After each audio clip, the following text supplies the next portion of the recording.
இன்னைக்கு நம்ம பாவங்களை எல்லாம் எப்படி ஈஸியா அழிக்கிறதுன்னு ஆண்டாள் ஒரு சிம்பிளான வழியை சொல்றாங்க.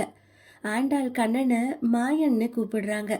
அதாவது வட மதுரையில பிறந்து யமுனை நதிக்கரையில விளையாடி ஆயர்பாடியில வளர்ந்து யசோதைக்கு நல்ல பேரு வாங்கி கொடுத்த அந்த தாமோதரன் இருக்கானே, அவன் ஒரு மாயக்காரன்.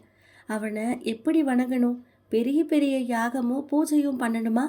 ஆண்டாள் சொல்றாங்க, அதெல்லாம் எதுவுமே வேண்டாம். தூயுமாய் வந்து நாம் தூமலர் தூவி தொடுது. அதாவது மனசுல அழுக்கு இல்லாம சுத்தமா இருந்தா போதும்.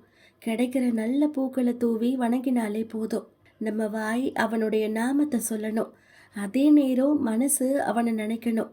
இப்படி செஞ்சா என்ன நடக்கும்? தீயினில் தூசாகும். நெருப்புல போட்ட பஞ்சு எப்படி பொசுங்கி போகுமோ, அதே மாதிரி நாம தெரிஞ்சும் தெரியாமலும் செய்த பாவங்கள் எரிஞ்சு சாம்பலாகிடும்னு ஆண்டாள் உறுதியா சொல்றாங்க. ஓம் நமோ நாராயணாய.